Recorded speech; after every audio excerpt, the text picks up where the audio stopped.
warahmatullahi wabarakatuh.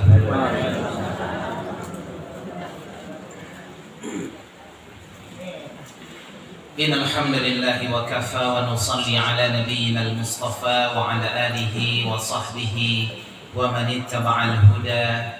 Nashhadu an la ilaha illallah wahdahu la syarika lah. Nashhadu anna Muhammadan abduhu wa rasuluhu man la nabiyya ba'dah.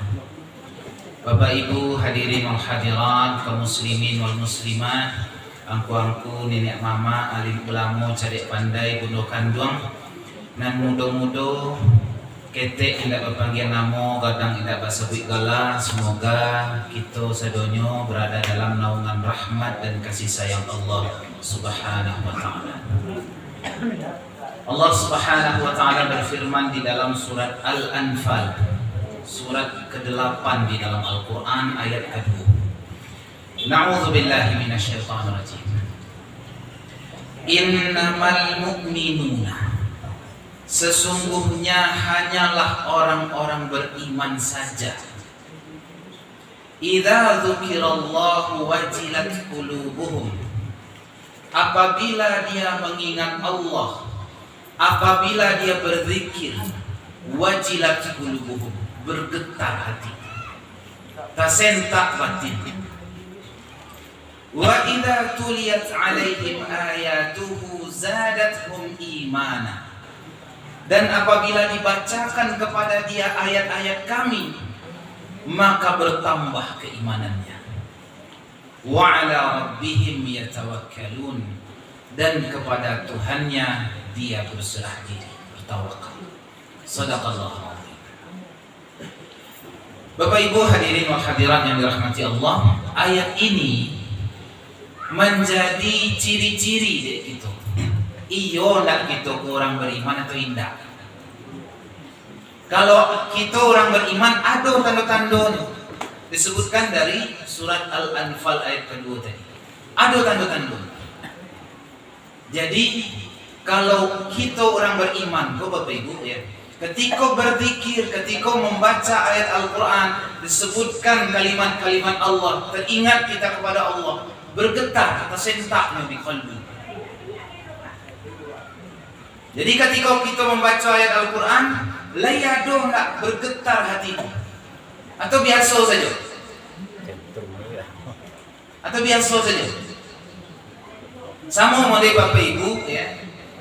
Wali menjadi rapor anak sekolah. Ini kan banyak penerimaan rapor ya. Terpanggil nama anak awak juara 1. Setelah itu kecek orang yang memanggil tadi, silahkan naik ke atas panggung yang dapat juara umum atau juara 1. Siapa sobinya nama anak awak. Tersentak nggak dia tiap? Anak awak ruko kan gitu. Nah hati ini kalau ada terkoneksi, terhubung kepada Allah, sama seperti itu. Ketika disebut nama Allah, itu yang biasa kita sebut namanya.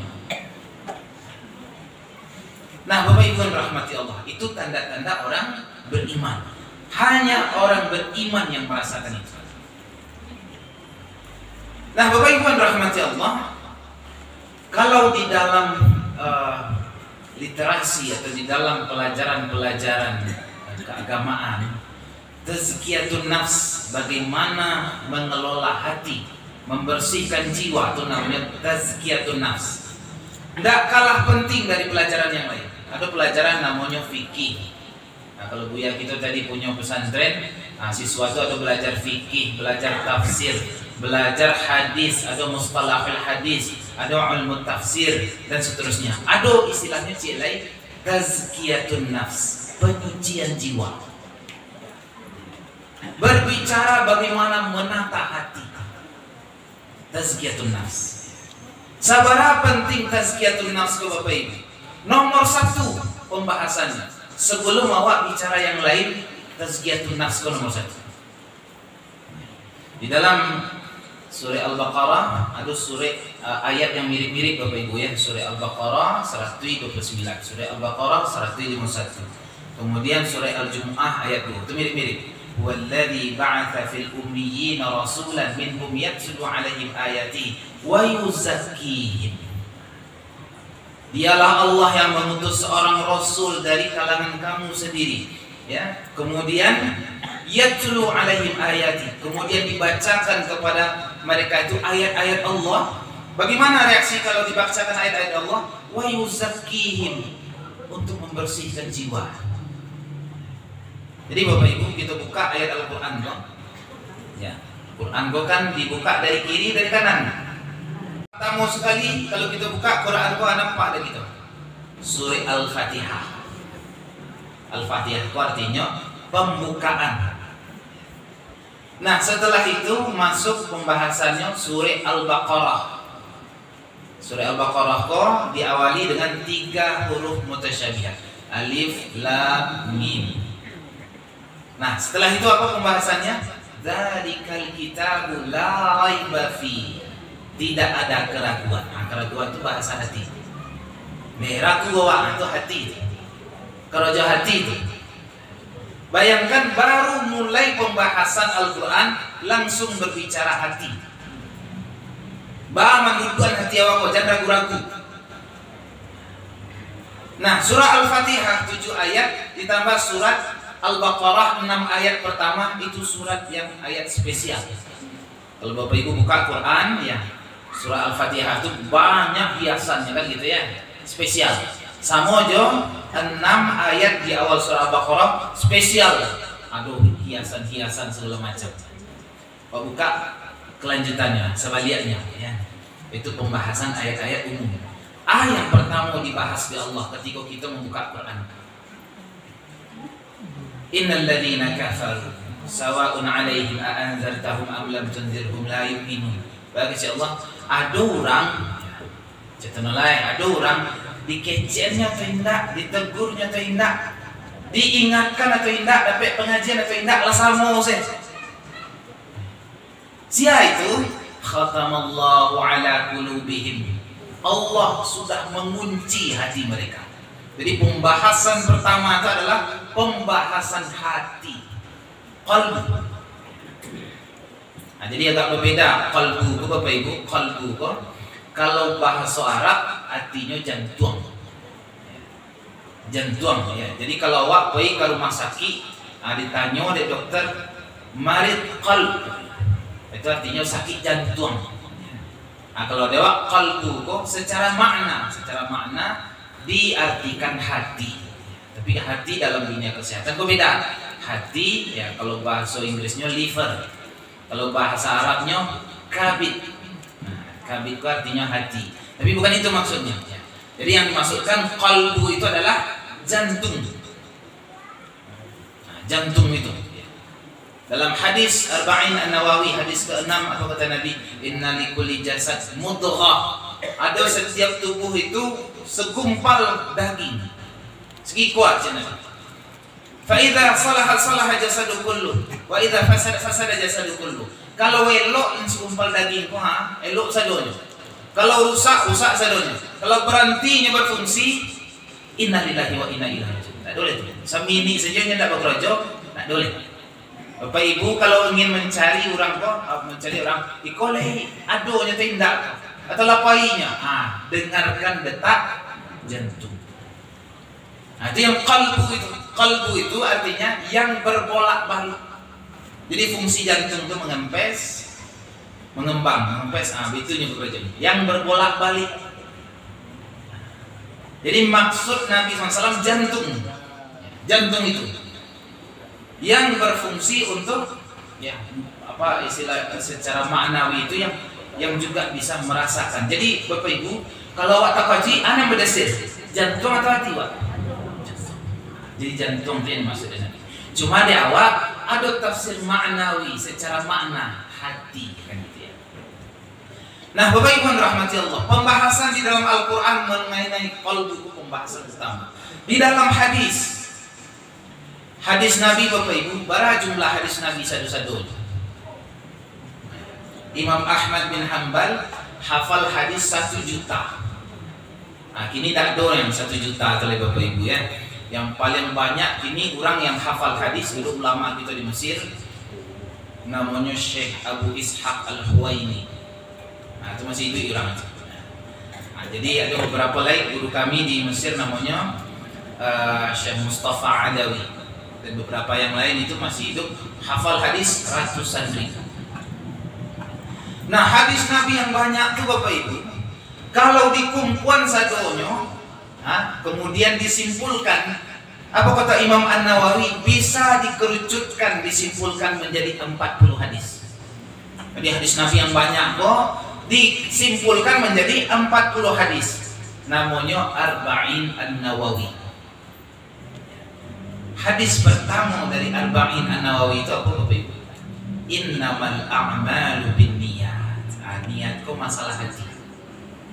Paling sahih setelah Al-Quran. Setelah Al-Quran tentu hadis.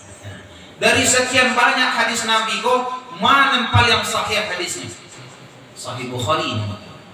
Sahih Bukhari kok kalau kita buka Bapak Ibu, kan ada daftar isi, ada kata pengantar segala macam. Begitu dibuka langsung hadis nomor 1. Hadis nomor 1, innamal a'malu binniyat. Pembahasan hati. Nah, itu pentingnya bahwa kita harus menata hati. Hati awak kok termasuk hati orang beriman atau enggak? Jadi bergetar enggaknya ketikanya mengingat Allah. Bapak Ibu yang rahmati Allah, kalaulah biasa saja, orang mengaji biasa saja, orang berzikir biasa saja, tahlil biasa saja, kok hati lah rusak. Mohon maaf Bapak Ibu, aku sering membawa jamaah ke tanah suci. Sampai di tanah suci lah nampak Ka'bah. Lah di muka awak Ka'bah. Biasa. Orang menangis, bertaubat, berzikir di situ kan, bermunajat di depan Ka'bah. Neninya ngangu. Ngalah orang. Kalau lu dua hati kalbu ke Bapak Ibu, jangan umrah dulu, jangan haji. Dua nih kau dulu. Pada itu ketika datang nanti ke depan Ka'bah, hampa, nak taraso Bapak Ibu. Nah, Bapak Ibu yang rahmati Allah, begitu juga sholat. Nah, musibah paling besar itu Bapak Ibu, kalau musibah paling besar itu tidak kecelakaan, tidak belantak dan segala macam. Allah mencabut nikmat dari sholat tadi. Tak terasonya. Bapak Ibu lah barau kalau mau lihat dari hati itu masih remaja. Masih apa ya? Masih muda-muda, gagah-gagah, cantik-cantik ya, alhamdulillah. Sepanjang itu Bapak Ibu hidup di atas dunia, sekian banyak memakan nikmat rezeki dari Allah. Bertanya moji, lah dapat nikmat solat tuan-tuan, lah taraso nikmat solat. Kalau walun jual, masalah di situ, di hati tadi. Kalau lumba sobok Bapak Ibu, sebenarnya Bapak Ibu cari di dunia. Bagi si Ali bin Abi Thalib, kalaulah ada orang yang merasakan kenikmatan sholat itu, kenikmatan beribadah itu, bagi cenyo, kalaupun ada orang dan membeli kenikmatan itu dengan harga seluruh dunia, raja-raja dengan seluruh kekayaannya, tidak kena mau kami menjual, tidak kata bali dari itu. Kalau ada orang menggantikan kenikmatan itu dengan kenikmatan seluruh dunianya, tidak kena muak kami. Itu nikmatnya luar biasa, kenikmatan sholat. Nah, jadi Bapak Ibu, bagi si Ali bin Abi Thalib itu, dunia aku ada dua kenikmatannya. Yang pertama, nikmat beribadah, nikmat sholat tahajud, nikmat berzikir, itu nikmat. Yang kedua, nikmat bersama orang-orang soleh. Dapat pasangan hidup yang soleh, suami atau istri yang solehah gitu ya, alhamdulillah, itu nikmat luar biasa. Dapat anak-anak yang soleh-solehan, nikmat luar biasa. Dan malangnya Bapak Ibu belum bersobok sampai kini lah. Itu bebayu Bapak Ibu. nikmat bersama orang-orang soleh. Anak awak sebanyak tu takkan satu atau dua nengka jadi orang soleh Bapak Ibu. Masa melawan sedonya. Nah, jadi Bapak Ibu, itu nikmat kata Ali bin Abi Thalib, dua nikmat di dunia. Segera temukan itu Bapak Ibu. Segera kita cari. Nah, Bapak Ibu rahmati Allah, kalau sudah terasa nikmat itu Bapak Ibu, ketika dibacakan ayat Al-Qur'an, ketika dibacakan ayat-ayat Allah, ketika orang menyebut nama Allah, bergetar dia. Kadang terlalu kuat getaran kok, bisa mati dalamnya Bapak Ibu.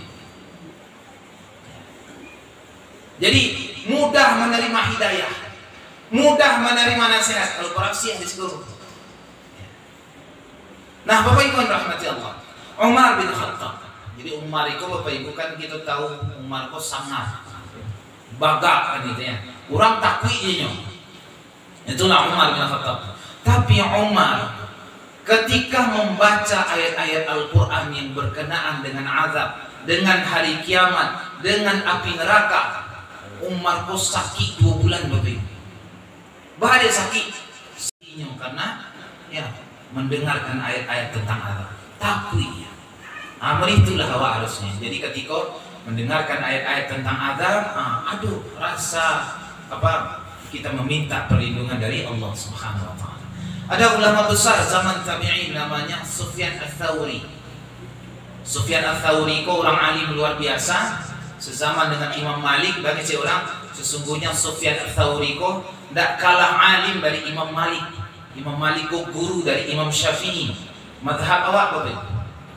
Kita kok bermazhab Syafi'i. Siapa kakek guru kita? Imam Malik.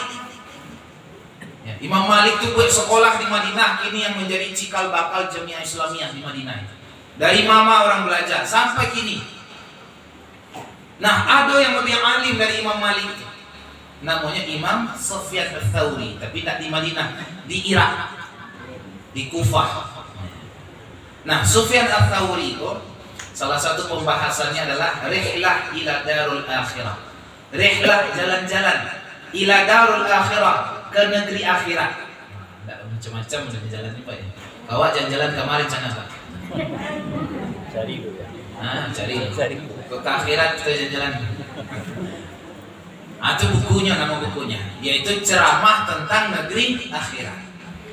Ketika pembahasan tentang neraka, Biswa Sufyan Ats-Tsauri pun nak mencogok lagi. Dicari-cari dek murid yang kemalah guru kami Pak. Tidak ada orang hilang. Ternyata beliau kok sakit. Nah, kemudian didatangi, ternyata sakitnya kok parah, sampai mohon maaf kencing berdarah. Bahkan begitu anak, saking takutnya ketika mendengarkan ayat-ayat tentang azab. Awak yang begitu. Dibacakan ayat-ayat tentang azab, lain takut kita dengan akhirat, dengan neraka, dengan hari kiamat, dengan azab kubur. Lain takut kita atau biasa saja. Nah, Bapak Ibu rahmati Allah, kalau orang beriman itu cukup dengan ayat Al-Quran dibacakan, segera dia ingat kepada Allah. Kalau di awak Bapak Ibu, macam-macam terjadi. Neng gunung Merapi, neng Melati, neng banjir, cuma awak tidak sadar-sadar itu. Nah, kalau orang beriman cukup dengan ayat Al-Quran dibacakan, langsung dia sadar sekali, langsung dia kembali kepada Allah Subhanahu wa taala. Ada seorang yang bernama Fudail bin Iyad, itu sebenarnya ulama Bapak Ibu ya. Tapi asal muasalnya dulu Fudail bin Iyad itu seorang preman. Jadi premannya mata pencariannya kok maliang. Di orang pencarian lega pokok maliang. Spesialis maliang ternak. Tuh Fudail bin Iyad. Orang kalau malian kambiang di situ kambiang gitu. Kalau malian kambiang kok biasa orang diambil cek lain mengembek satu kan. Ibu yang Fudail bin Iyad itu dapat carurinya. Jadi kambiang yang lain kok tak mengembek dia kan. Di spesial malian ternak itu. Suatu ketika Bapak Ibu, ketika dia sedang maling di rumah orang, Jadi rumah orang Arab tuh dek batu ya. Memang di Arab tuh batu dan ada, kita kayu nak dor. Maka nak dor rumah kayu di Arab tuh. Jadi nyumaliang nanya kata rumah orang. Pas kamaliang tuh rupanya orang di dalam rumah tuh sedang membaca ayat Al-Quran. Ayat yang dibacanya dalam surah Taha, alam ya'ni lilladzina amanu an takhsha qulubakum li dzikrillah. Belumkah lagi datang masanya kepada orang beriman itu ketika dibacakan ayat-ayat Al-Quran hati mereka akan takut kepada Allah. Jadi pas dibaca ayat yang seperti itu Bapak Ibu, menggigil Fudail bin Iyad, menggigil. Kemudian dia mengatakan, bala ya Rabb, bala, sudah datang masanya ya Allah. Saya ketakutan mendengarkan ayat ini. Anda jadi malam, pulang balik, kemudian sampai di rumah taubat, besok langsung jadi orang soleh. Nah, itu kisah taubatnya Fudail bin Iyad. Dikutip oleh Imam Ibnu Qayyim Al-Jauziyah Bapak Ibu ya. Jadi Fudail bin Iyad itu sangat-sangat sensitif dengan teguran Allah, baik ayat kauniyah ya, ayat qauliyah, ayat Al-Quran maupun ayat kauniyah. Ayat kauniyah kok alam. Bagi Cik Fudail bin Iyad itu, kalau hati awak kumuah, maka rumah awak kumuah. Kalau masuk penyakit hati kawak, ciri-cirinya masuk manci ke dalam rumah awak. Sampai ke situ kejadiannya Pak. Bahaya masuk manci ke dalam rumah awak. Tanda masuk penyakit hati ke dalam kalbu awak. Jadi yang dibersihin pertama kalbu kau dulu, hati kau dibersihin dulu. Kemudian kecilnya, kalau payah kita mengendalikan kuda, zaman itu kendaraan kuda ya. Kuda atau keledai. Jadi kudo, Bapak Ibu kalau ada apa-apa di sekolah yang pernah naik kudo atau usia bendi ya. Kudo kan tak ada stok kontak lah. Kan tak bisa dibikin mesin. Matian mesin kan bisa begitu Pak ya. Kudo kau mengendalikannya itu hati Pak. Kudo kau mengendalikannya itu hati. Jadi harus terhubung hati penunggang dengan kudo tadi. Nah, Bapak Ibu rahmati Allah, kalau kudo kolia payah diatur. Tanda hati seseorang bermasalah. Sampai di situ aja. Hati dia belum dia taklukkan. Bagaimana dia menaklukkan hati kuda tadi yang dia tunggang. Jadi Bapak Ibu kalau lihat kudo kendaraan bermasalah, saya tadi itu tanda hati bermasalah. Mirip-mirip lah itu kendaraan Honda Auto Bapak Ibu ya. Apa-apa pun punya auto Kalau servis rutin bara bulan sekali, 6 bulan sekali, 4 bulan sekali ganti oli, itu wajar. Tapi kalau kendaraan tiap bulan saja minta lanjut ya. Nah kini karburator kan naik, nah besok ikut kan naik, minta lanjut saja tiap bulan. Itu ada masalah tuh Pak. Jauh hati. Sampai ke situ kajian dari Fudail bin Iyad. Nah, Bapak Ibu yang rahmati Allah, Fudail bin Iyad itu ada anak namanya Ali ibn Fudail. Ali bin Fudail bin Iyad. Anaknya kok Bapak Ibu ya. Ketika mendengarkan ayat Al-Quran, saking tak kuat kalbunya ini, saking berdegup kencang, pingsan, fana. Jadi pingsan itu dalam kondisi koma 3 bulan. Maka ditegurlah oleh istrinya, dah sini ya. Nang kamu janganlah dibaca ayat-ayat tentang azab. Beko jatuh hana awak sekali lagi, tak jago-jago berkolek. Kan gitu Bapak Ibu ya. Kemudian setelah itu Fudail bin Iyad tidak lagi membaca ayat-ayat tentang azab. Suatu ketika Bapak Ibu, anaknya kok minta izin untuk melakukan safar, berpergian ke negeri jauh. Kemudian diizinkan, kemudian begitu masuk waktu sholat, nyapanya kok imam. Kemudian imam tentu saja sebelum memulai sholat nengok ke kiri ke kanan. Nah biasanya imam akan mengatakan shaf lurus rapat ya. sawu sufufakum dan istawu wa'tadilu dan seterusnya. Kita lihat kiri kanan, tidak ada nampak anaknya. Biasanya anak juga sholat di barisan saf yang paling di depan biasanya. Sekali kau nampak, oh berarti anak itu lah barang kan gitu ya. Kemudian ketika akan memulai sholat dia berniat, teragak kalau sesekali membaca ayat tentang azab. Mumpung anak awak tidak ada risiko, dicobalah sekali. Dibacalah ayat tentang hari kiamat, tentang azab neraka, kan begitu ya. Bapak Ibu rahmati Allah, ternyata anaknya tadi tidak jadi baik. Masuk balik di belakang.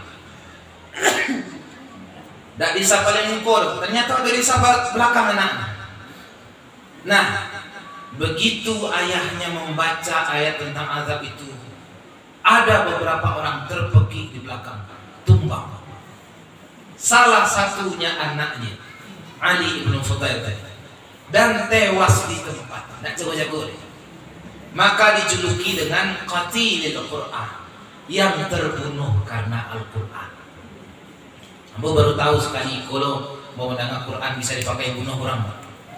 Mati orang lainnya Bapak Ibu karena dibacakan ayat Al-Quran. Saking hatinya ini tidak kuat ya, mendengarkan ayat-ayat tentang azab.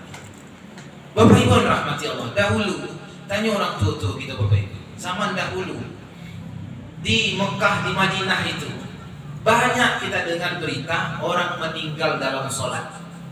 Tanyalah Bapak Ibu ya. Di Raudhah itu sendiri itu yang mengatakan bukan orang Indonesia, orang sana. Ya.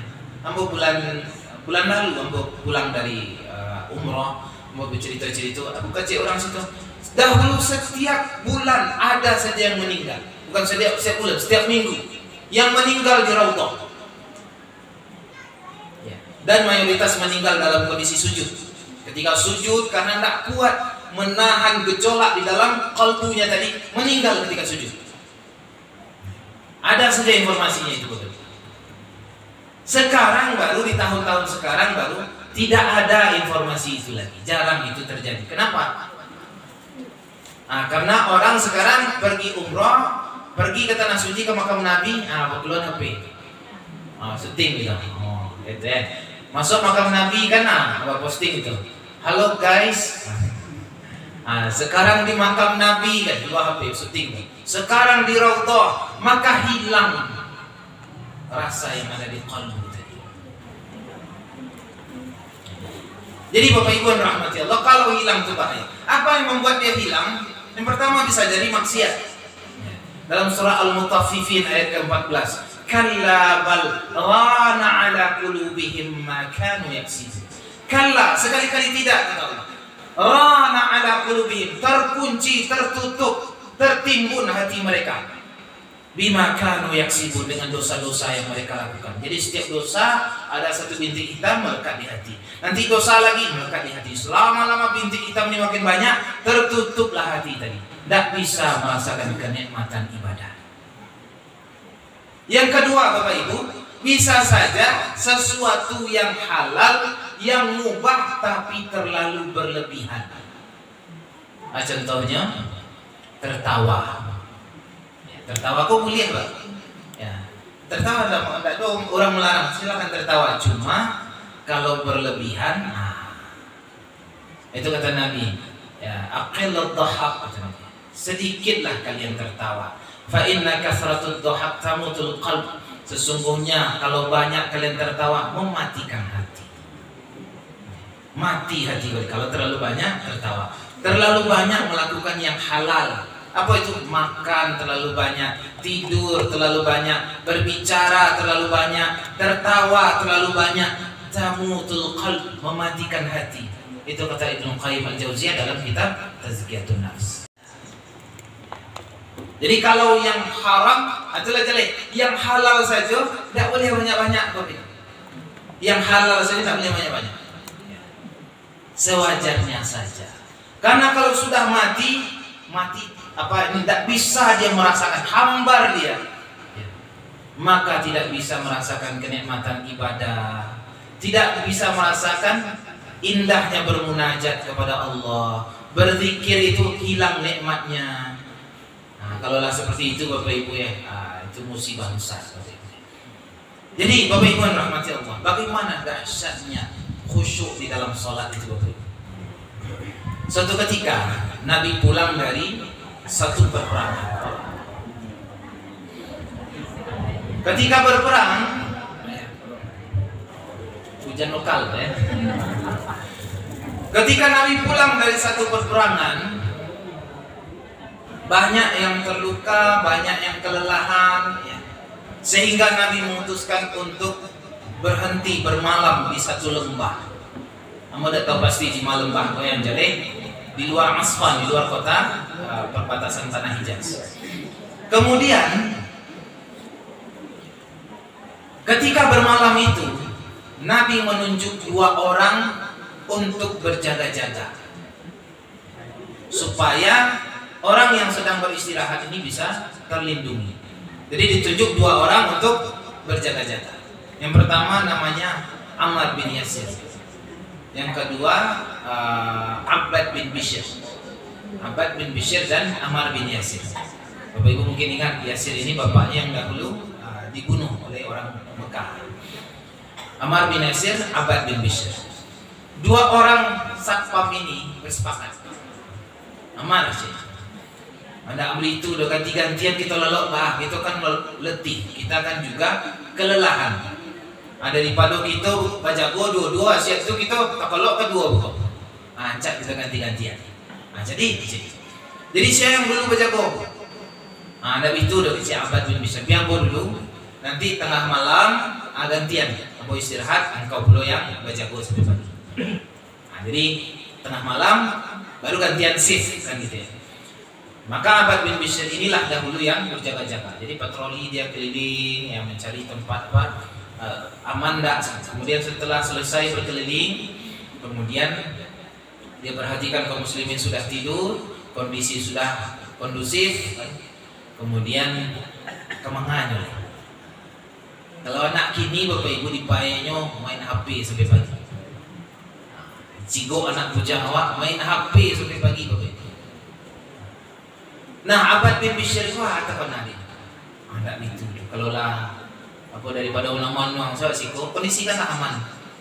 Jadi yang sholat tahajud. Jadi sholat tahajud. Kemudian dia wudu, kemudian sholat.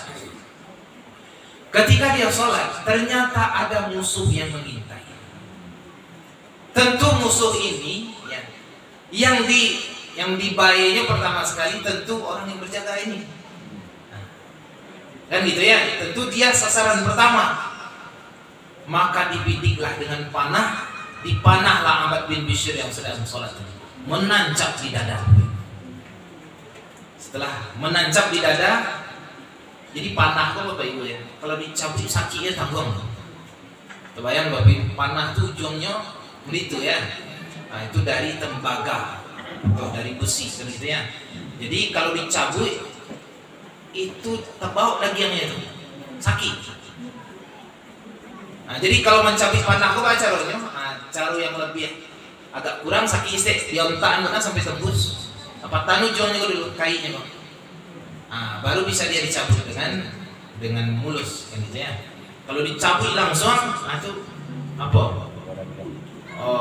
Tambah badang punya lukonya. Nah, Bapak Ibu, ketika tertancap panah di sini, dia patahkan saja ujungnya supaya tidak menghalangi nanti ketika sujud. Lanjutkan sholat. Dipanah lagi, menancap lagi satu lagi di dada. Patahkan ujungnya, lanjutkan sholat. Sampai beberapa anak panah menghantam dadanya, menusuk dadanya sampai jatuh. Kemudian setelah jatuh dia segera ketika itu dia tepuk kawan di sebelahnya Ammar bin Yasir. Dia sampaikan, bangun, saya sudah terluka. Kemudian Ammar bin Yasir tadi melihat saudaranya sudah berlumuran darah, panah banyak menancap di dadanya. Kemudian dia berteriak, kemudian ditangkaplah orang yang penyusup tadi, musuh yang memanah tadi. Setelah selesai, kemudian Ammar bin Yasir bertanya, wahai Abbad bin Bishr, kenapa tidak sejak panah pertama menancap itu kamu bangunkan saya langsung? Kenapa ditunggu banyak panah? Ketika dipanah sekali langsung bangunkan saya. Sholat kan bisa disambung. Akan betul juga Bapak Ibu ya. Jadi misalkan awak sedang sholat lewat ulah, awak lanjut sholat awak atau awak cari tangkai sapu dulu. Ambil tangkai sapu dulu kok digiginya anak awak kok. Tukua dulu ulah atau lipan apa segala macam tadi. Apa kau lanjut sholat? Boleh seperti itu. Selagi tidak berbicara, sholat boleh disambung. Tapi kalau lah berbicara, ulang sholat. Nah, Bapak Ibu rahmati Allah, betul yang disampaikan Abbad ini. Tapi apa jawaban yang disampaikan Ammar bin Yasir tadi? Tapi apa jawaban Abbad bin Bishr tadi Bapak Ibu? Apa katanya? Saya sebenarnya lebih suka mati dibanding harus memutuskan sholat saya. Kalau bukan karena amanah disuruh Nabi jadi satpam ini, saya lebih suka mati. Biarlah saya dipanah sampai mati, kata Abbad bin Bishr. Kenapa? Saking nikmatnya sholat itu. Kalah rasa sakit yang dipanah tadi. Kalah Bapak. Ba'ala kira-kira nikmatnya sholat yang dirasakan Abbad bin Bishr tadi. Kita bayang Bapak.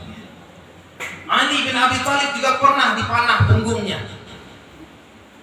Kemudian dicoba cabut, sakit ya. Karena mulai tadi itu kalau tersinggung saya sakit. Jadi bahasa rohnya ditembuskan, dipatahkan ujungnya, dipotong ujungnya, dicabut, ditaburkan obat ke tambung lepas dia. Aduh daunnya namun tak alah namun daunnya Bapak Ibu ya, diramih daun itu kemudian ditempelkan sebagai obat. Dia capek sehat tapi puadiannya luar biasa. Ali bin Abi Thalib tak sanggup. Baca Ali kok ada itu tuh. Tunggulah mau sholat sebentar. Begitu kalau ambo lah sholat, silahkan dokter bekerja. Bius. Kemudian sholatlah Ali bin Abi Thalib ini. Ketika dia sudah khusyuk di dalam sholat, cek dokter, lah kerja oleh. Kemudian ditembuskan panah tadi, kemudian dipatahkan ujungnya, dicabut, ditempelkan obat, diperban segala macam. Kemudian selesai dari sholat, apa kata Ali? Sekarang saya sudah merasa lebih baik. Bagaimana betul nikmatnya sholat sehingga mengalahkan rasa sakit. Itu nilai itu Bapak Ibu. Ada awak kadang mohon maaf jelang ngausiku saja buyar sholat. Susah mendapatkan itu. Bagaimana rasanya nikmat bermunajat? Nikmat ya. Sehingga Bapak Ibu kalau sudah terasa nikmat sholat itu Bapak Ibu, yakinlah ketika nanti akan menghadapi sakratul maut tak terasa sakit kematian itu. Kalau sudah terbiasa dengan nikmatnya bermunajat, nikmatnya sholat, nikmatnya sudah menatap qalbu, tak terasa nanti bagaimana sakitnya sakratul maut. Nah Bapak Ibu rahmati Allah, bagaimana sakitnya sakratul maut itu? Seperti yang dijelaskan oleh para ulama kita, seperti wanita-wanita yang melihat Nabi Yusuf alaihissalam. Kita kenal ya Bapak Ibu cerita Nabi Yusuf. Nabi Yusuf kong orang paling gagah di dunia. Bara gagahnya separuh dari kegagahan laki-laki. Tuh separuh untuk Nabi Yusuf seorang. Dan separuh lepak baru kita bagi sama-sama. Sekitar surang kita mendapat. Dan setengah untuk Nabi Yusuf. Itu kata satu riwayat. Maka kalau ada yang melihat Nabi Yusuf, langsung tercengang. Lalu mengembang aja artis Korea aja lebih. Kalau ada yang melihat hadisnya, maka nahadza bashar in huwa illa malakun karim. Iku ndak manusia kok. Iku malaikat yang sangat mulia. Itu ngecek wanita tadi. Jadi Nabi Yusuf itu disuruh lewat, masuk dari pintu iko, keluar dari pintu iko. Pada ibu-ibu sedang berkumpul, sedang merumpi apa segala macam, ibu-ibu arisan dan itu ya sedang ngumpul. Nabi Yusuf masuk ke satu ruangan, kemudian dilihat oleh ibu-ibu tadi. Begitu melihat ketampanan Nabi Yusuf, ibu-ibu yang sedang mengupas buah tadi, ada mengupas mangga, mengupas ini, apa segala macam, ada buah dikupas lagi. Tangan ini potong lagi. Nggak terasa juga galak saja lihat pendek, masya Allah. Tangan pula luku. Begitu Nabi Yusuf selesai masuk ke pintu yang satu, baru sadar. Onde lalu luku tangan. Tadi tidak terasa sakit. Seperti itulah sakit kematian itu. Dengan nikmatnya bermunajat kepada Allah, ketika nanti di akhir kalam Bapak Ibu mengatakan asyhadu an la ilaha illallah wa asyhadu anna Muhammadar Rasulullah, dengan nikmatnya kalimat itu tidak terasa kematian. Nah, jadi Bapak Ibu, sebelum kematian itu datang, temukan kenikmatan beribadah. Cari kenikmatan itu di dalam sholat. Kalau Bapak Ibu merasakan bagaimana nikmatnya sholat, tidak terasa seperti Nabi Bapak Ibu ya. Nabi sholat, bagaimana sholatnya Nabi SAW? Ada salah seorang sahabat Zaid bin Thabit ikut sholat bersama Nabi. Setelah Nabi sholat tahajud di sholat, kemudian Nabi sholat baca Al-Fatihah, kemudian baca Al-Baqarah 2,5 juz selesai. Kalau Yasin panjang juga ya. Al-Baqarah lebih panjang 2,5 juz. Dah kejadian nampaknya kan rukuk boleh. Ternyata lanjut Ali Imran. Selesai Ali Imran lanjut An-Nisa. Selesai An-Nisa lanjut Al-Maidah. Sudah 7,5 juz. 7,5 juz ke seperempat Al-Quran. Baru Nabi rukuk. Allahu Akbar. Dan lamanya rukuk hampir sama dengan lamanya berdiri. Lama rukuk, jadi sholat itu harus seimbang. Kalau bacaan ayatnya panjang, rukuknya kalau bisa tak lama pula, harus adil, harus seimbang kita dalam sholat. Kemudian sami Allahu liman hamidah. Lamanya itidal hampir sama pula dengan lamanya rukuk tadi. Begitu seterusnya, naik lagi rakaat kedua. Nah, itu sholatnya Nabi, lama sampai tidak terasa bengkak kaki Nabi SAW. Jadi Bapak Ibu yang rahmati Allah, Aisyah radhiyallahu anha. Apa kata Aisyah? Ya Rasulullah, engkau kan sudah pasti masuk surga. Engkau kan tidak mungkin masuk neraka. Nah, kan sudah jelas itu, ngapain lagi lama-lama sholat tahajud? Buat apa lagi lama-lama sholat tahajud? Jawab Nabi Bapak Ibu, afala an akuna abadan syakura. Apakah saya tidak boleh jadi hamba yang pandai berterima kasih? Terima kasih itu Bapak Ibu sesuatu yang nikmat, yang menyenangkan Bapak Ibu. Bapak Ibu ya, ketika memberikan hadiah ya, ibu misalkan memberikan hadiah kepada anak, suami memberikan hadiah kepada istri, sebenarnya siapa yang lebih senang? Yang memberi hadiah atau yang diberi hadiah? Jadi kalau ibu-ibu kan dia hadiah di apa-apa, dipalinya cincin same misalkan ya. Kok dikalungkan nih kak, hadiah pokoknya kak jari manis. Puji itu. Jangan dicecek. Ada same itu. Itu ibu dia apa-apa tuh ibu-ibu mau tanya, ibu-ibu lah masakan kesukaan bapak. Masakan kesukaan bapak. Misalkan bu, orang dan lebih masak banyak bahasa ibu kan itu ya. Tadi masak, kemudian alhamdulillah sudah dihidangkan di atas meja makan. Ibu-ibu menunggu bapakku pulang. Begitunya pulang, dah kecil apa tuh? Dulu lah makan apa sudah makan tadi. Apa perasaan ibu? Nomor ditunggian sekali itu pak. Nah, jadi Bapak Ibu yang rahmati Allah, memberi hadiah, tanda syukur, sesuatu kebahagiaan. Lemak makan apa tadi ya? Dia lemak ya kan, itu kan tambah senang hati ibu. Nah begitu juga dengan sholat tadi.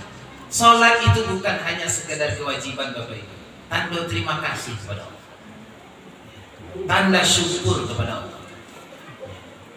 Nah, itu yang diajarkan oleh Nabi. Berarti nikmat sholat itu satu kenikmatan di dalam sholat yang mungkin sampai hari ini belum ketemu. Tapi mudah-mudahan segera bisa kita temukan kenikmatan di dalam ibadah itu. Nah, jadi Bapak Ibu yang rahmati Allah, ya, itu sejumlah PR kita bersama caranya mendapatkan kenikmatan sholat, kenikmatan berzikir, kenikmatan mempunyai Tuhan, kenikmatan bermunajat kepada Allah Subhanahu wa taala.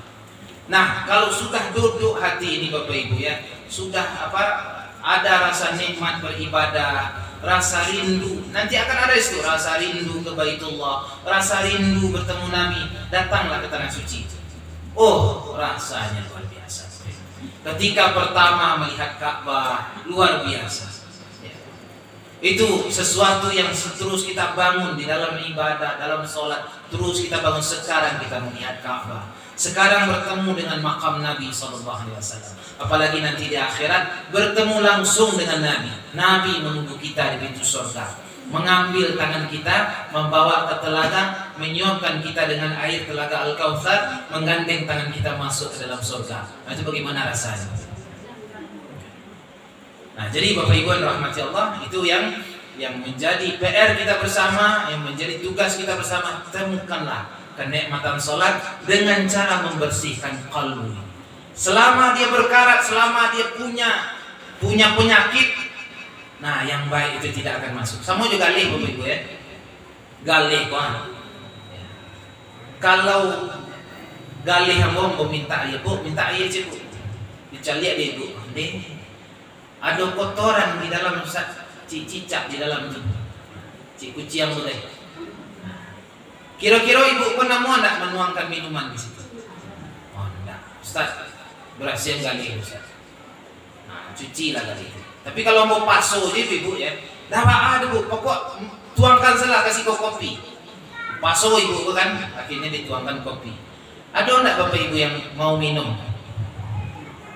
Gali kotoran kucing di situ Nah, ada enggak yang mau minum? Kopi. Nah, ada yang mau minum. Kalau dipaksa pun minum sakit orang ini. Nah Bapak Ibu, kalbu kita juga begitu. Kalau berkarat, ada noda di situ, ada penyakit hati di situ. Yang kenikmatan ibadah tadi tak mau masuk di situ. Itu masalahnya. Hidayah Allah tak mau, diberi nasihat menolak, diberikan ilmu melantunnya. Doa tidak dikabulkan. Kenapa? Tempat penerima doa itu kotor. Bersihkan itu. Nah, yang disampaikan dalam Al-Quran, qad aflaha man zakkaha wa qad khaba man dassaha. Sungguh beruntung orang yang membersihkan diri. Maksudnya membersihkan hati itu dulu.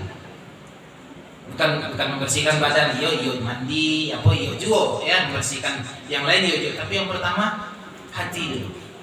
Wa qad khaba man dassaha, dan merugilah orang yang mengotori hati. Nah, dimulai dari situ Bapak Ibu, dibuang penyakit-penyakit yang buruk-buruk, busuk hati segala macam, buang itu. Campan Bapak Ibu ya.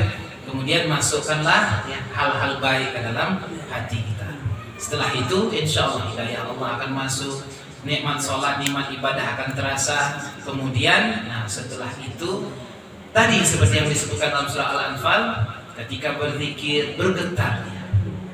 Ada getaran kerinduan kepada Nabi SAW. Getaran kerinduan akan bertemu dengan Allah nanti di surga.